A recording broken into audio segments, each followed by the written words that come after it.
SSC 26 শিক্ষার্থীরা কবে তোমরা তোমাদের এসএসসি রেজাল্টটা দেখতে পারবা?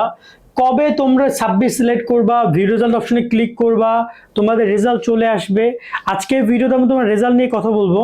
অনেকে আজকের রেজাল্টের কিছু আপডেট শেয়ার করবো, তোমাদের রেজাল্টের পরিসংখ্যানিক বিষয়গুলো নিয়ে। অনেকে হয়তোবা আমাদেরকে বকাও দিতে পারো, কিন্তু সত্যটা তোমরা জেনে যাও।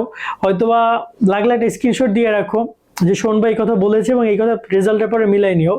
ইতিমধ্যে শিক্ষামন্ত্রী যা করেছেন তো করেছেন, খাতা দেখার ক্ষেত্রে তিনি সবচেয়ে বেশি প্রভাবিত করছেন শিক্ষকদেরকে, এবং যার কারণে রেজাল্ট গত বছরের থেকে এবছর রেজাল্ট আরো ড্রপ করতে পারে, এটা আমরা ধারণা করছি। এবং ইতিমধ্যে আমরা বিভিন্ন জায়গায় বাংলা খাতা দেখা, ইংরেজি খাতা দেখা, ম্যাথ খাতা দেখা নিয়ে আমরা কথা বলছিলাম। সেখানে আসলে আমরা খুব ভালো রেসপন্স পাই নাই। কিছু শিক্ষকের কাছ থেকে ভালো রেসপন্স পেয়েছি, বাট বেশিরভাগ শিক্ষক আমাদেরকে খুব খারাপ রেসপন্স দিচ্ছে। এখন দেখা যাক ওভারঅল রেজাল্ট কেমন আসে।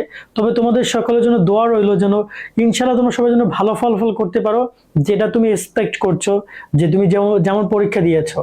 কারণ এখানে শিক্ষামন্ত্রী তো নকল, দেখা দেখি, প্রশ্ন সবকিছু তো রোধ করেছেন, তিনি তো সাকসেস তার জায়গা থেকে। এবং তোমরাও সুন্দর করে পরীক্ষা দিয়েছো, ইনশাআল্লাহ তোমাদের পরীক্ষা শেষ হয়েছে। এখন সুন্দর করে রেজাল্টের জন্য সবার ভালো আসে, এবং 1-2 মার্কের জন্য কেউ যেন ফেল না করে, 1-2 মার্কের জন্য A+ A গ্রেডের জন্য মিস না যায়। কারণ অনেক বছর পরিশ্রম তোমাদের, সকলের জন্য দোয়া রইল। এবার আসি রেজাল্ট তোমরা কি কবে দিবে। দেখো রেজাল্ট নিয়ে যদি একদম সিম্পলি কথা বলি, তোমাদের পরীক্ষা শেষ হচ্ছে কত তারিখে? তোমাদের পরীক্ষা শেষ হচ্ছে 20 মে। ওকে, এই 20 মে তোমাদের পরীক্ষা শেষ হচ্ছে, কিন্তু ব্যবহারিক পরীক্ষা কিন্তু 20 মে শেষ হচ্ছে না। ব্যবহারিক পরীক্ষা শেষ হচ্ছে তোমাদের কবে? 14 জুন। ওকে, 14 জুন তোমাদের ব্যবহারিক পরীক্ষা শেষ হচ্ছে। এখন এখানে 20 মে অথবা 14 জুন এই হিসাব করে 60 দিন পরে রেজাল্ট প্রকাশ করবে।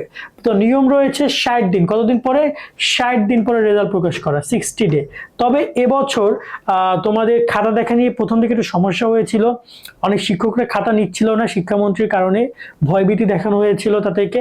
তো তারা যার কারণে একটু লেট হইতে পারে কয়েকটা জায়গায়, তবে আশা করা যায় সেইটা বোর্ড কাভার করবে, এবং এই 60 দিনের মধ্যে তোমরা তোমাদের ফলাফল পাবা। শিক্ষামন্ত্রী বলেছিল যে ফলাফল আরো দ্রুত প্রকাশ করতে চায় তারা, মানে দ্রুত 60 দিনের থেকেও আগে।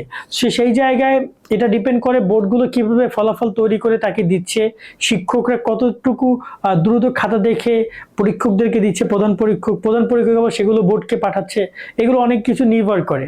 বাট আমরা যদি এই 60 দিনের রুলসটা ফলো করি, তাহলে এখানে আবারও বলতে চাই যে এই যে 14 তারিখ যেটা রয়েছে ব্যবহারিক পরীক্ষা, ওই হিসাবে হবে না তোমাদের রেজাল্টটা। তোমাদের রেজাল্ট হবে এক্স্যাক্টলি তোমাদের এই যে লিখিত পরীক্ষা শেষ হয় সেই হিসাবে। তো 60 দিনের তোমরা জানো তো 60 দিন মে মাসে যদি হয়, তাহলে জুন মাসে 20 তারিখ হবে তোমার 30 দিন, জুলাই মাসে 20 তারিখ হবে তোমার 60 দিন। তো জুলাইয়ের যে তোমার 20 তারিখ রয়েছে তার মধ্যে তোমরা তোমাদের ফলাফল পাবা। জুলাইয়ের 20 তারিখ কিন্তু ডেট না, বাট এটা একটা সম্ভাব্য মানে লাস্ট ডেট যে যার মধ্যে ফলাফল প্রকাশ হইতে পারে। তবে আমি যতটুকু ধারণা করছি জুলাই 15 থেকে 20 এর মধ্যেই দিবে। 15 তারিখে 15-16 তারিখের দিকে এরকম একটা সম্ভাবনা মানে দেখা যাবে সামনে যদি প্রস্তাব করে। তবে শিক্ষামন্ত্রী খুব বেশি ঝিকঝাক করবেন না, তিনি ফলাফল দিয়ে দিতে চাচ্ছেন বা দিয়ে দিবেন। এখন দেখা যাবে যদি দ্রুত দিনে আরো ফলাফল আগে তৈরি করতে পারেন, তাহলে 15 তারিখ 20 তারিখ কেন, আরো আগেই ফলাফল পেয়ে যেতে পারো তোমরা। ঠিক আছে, এটা দেখা যাক এখন কি করে তারা। তবে সকলের জন্য দোয়া রইল যেন ফলাফল সবার জন্য ভালো হয়। বাকিটা আল্লাহ ভরসা, তুমি আমি বা কেউ জানি না, শিক্ষকরা জানে না। এবং MCQ নিয়ে অনেকে টেনশন রয়েছে, 1-2 নম্বর বাড়িয়ে দেওয়ার ব্যাপার নিয়েও কথা হচ্ছিল। এগুলোর সুযোগ খুবই কম, এরকম বাড়িয়ে দেওয়ার সুযোগ নাই। সিকিউ পারপাসে শিক্ষকরা চাইলে 1-2 নম্বর বাড়িয়ে দিতে পারে, তবে এবছর সেটা শিক্ষকরা আদৌ দেবে কিনা তা নিয়ে সন্দেহ আছে। ওভারঅল রেজাল্ট 25 থেকেও তোমাদের রেজাল্টে বড়সড় একটা ডিফারেন্স তৈরি হতে পারে, আমরা এটা গেস করছি, বাট এটা শিওর না।